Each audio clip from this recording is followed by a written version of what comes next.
BJP ने जिस तरह की धमाकेदार वापसी की है दिल्ली में बॉस, जिस तरह से अयोध्या की हार का बदला लिया है बॉस, वो दोनों ही खबरें अपने आप में ऐतिहासिक है। जो लोग ये माहौल बना रहे थे कि 240 सीटें लोकसभा में जीतकर ब्रांड मोदी कमजोर पड़ गया है, ये उन लोगों के लिए 440 वोल्ट का झटका है कि पहले हरियाणा, फिर महाराष्ट्र और अब दिल्ली में 27 साल के बाद सत्ता में बीजेपी ने उसी ब्रांड मोदी के नेतृत्व में वापसी की है। लेकिन सबके मन में सवाल है कि जिस दिल्ली में केजरीवाल कभी नहीं हारते थे, लोकसभा में भले 0 सीट आए लेकिन विधानसभा में प्रचंड बहुमत केजरीवाल को मिलता था, वहां बीजेपी ने ऐसा किया कैसे? तो इसकी बहुत बड़ी वजह नरेंद्र मोदी है। भाई, दिल्ली में फ्रीबीज तो हर कोई बांट रहा था, केजरीवाल से लेकर कांग्रेस तक सब फ्रीबीज देने का वादा कर रहे थे, अलग अलग योजनाएं ला रहे थे।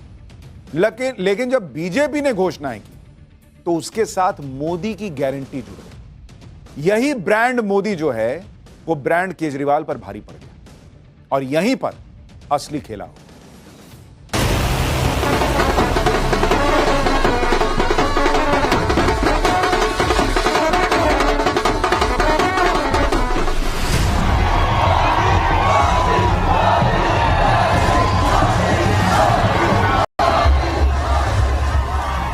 आज दिल्ली के विकास के सामने से एक बड़ी रुकावट आप सब दिल्ली वासियों ने दूर कर दी है।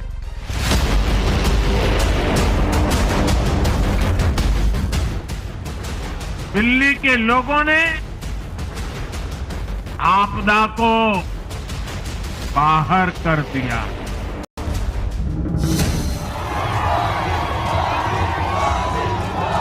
तमाशा करने वालों को क्या खबर, हमने कितने तूफानों को पार कर दिया जलाया है।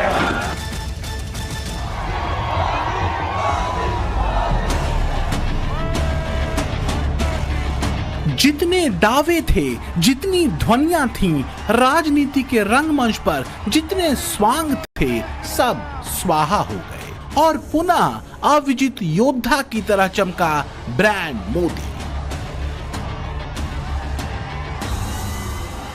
जैसे जवाब दिया हो विरोधियों को कि तू शोर मचाता रहे कि दौर गया मेरा, अभी देख कि ये नई शुरुआत है मेरी। तो बीजेपी ने शानदार वापसी की दिल्ली में। 27 साल की प्रतीक्षा फलीभूत हुई और दिल्ली के दुर्ग पर भगवा परचम लहरा उठा।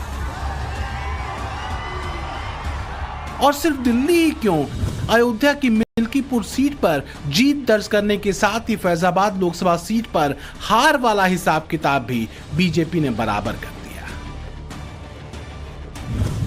पहले हरियाणा, फिर महाराष्ट्र और अब दिल्ली की सत्ता में 27 साल बाद वापसी।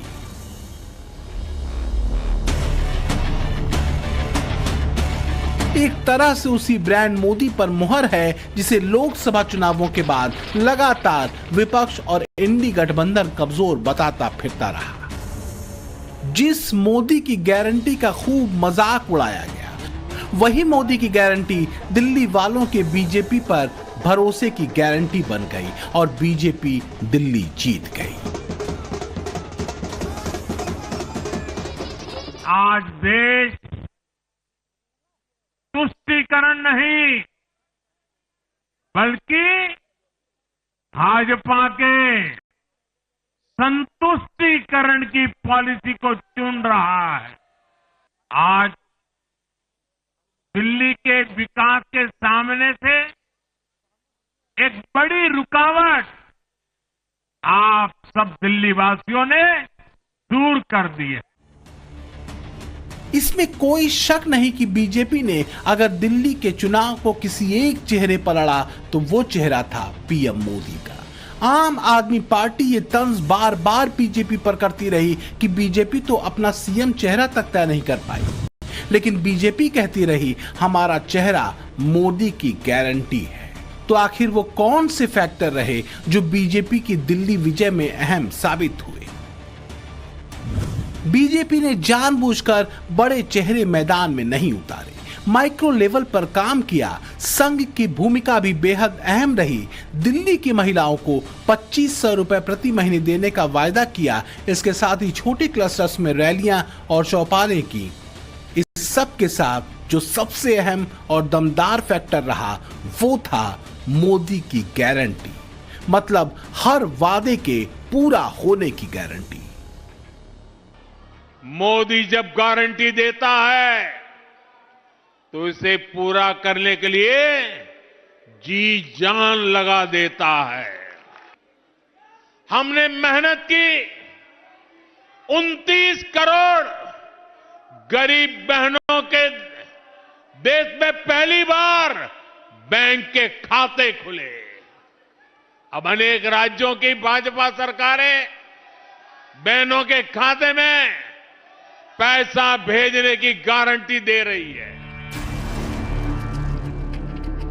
बीजेपी के संकल्प पत्र में कुल 15 बड़े वादे थे जो उसने दिल्ली की जनता से किए थे। नतीजों के बाद ये बात साफ हो चुकी है कि आम आदमी पार्टी की सरकार के वायदों के बजाय दिल्ली की जनता ने मोदी की गारंटी पर भरोसा किया, क्योंकि मोदी जो कहते हैं वो करके दिखाते हैं।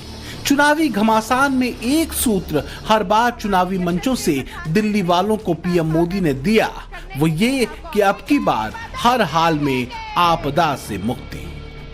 आपदा की ये टर्मिनोलॉजी वास्तव में आम आदमी पार्टी के सरकारी कामकाज पर तंज थी। आज लोग इन्हें आपदा कहते हैं, वे मुझ पर भड़क रहे हैं। देखिए तो सही क्या हाल बना रखा है दिल्ली का।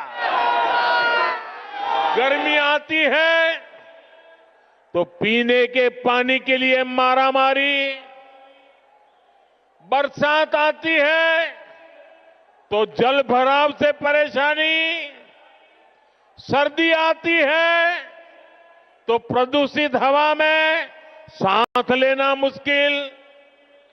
दिल्ली के लिए इन लोगों ने हर सीजन, हर मौसम आपदा काल बना दिया है। मोदी की बातों पर दिल्ली की जनता ने विश्वास किया। इसके बाद जो हुआ उसने 27 साल पुरानी सत्ता की आस को विजयश्री में बदल दिया। एक बात तो शीशे की तरह साफ है कि जिन मुद्दों के दम पर कभी आम आदमी पार्टी दिल्ली की सत्ता में आई थी, उन्हीं मुद्दों में वो खुद इस बार घिरी नजर आ रही थी। माना जा रहा है कि इन मुद्दों में भी दो बड़े मुद्दों ने अच्छा खासा डेंट आम आदमी पार्टी को पहुंचाया। एक करप्शन के आरोप और दूसरा शीश महल का मुद्दा। दुनिया कोरोना से निपट रही थी तो ये आपदा वाले शीश महल बना रहे थे।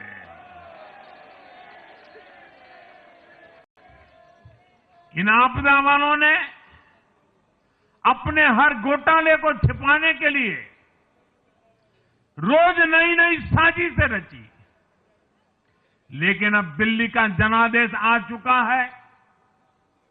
मैं गारंटी दे रहा हूं, पहले विधानसभा सत्र में ही सीएजी की रिपोर्ट सदन में रखी जाएगी।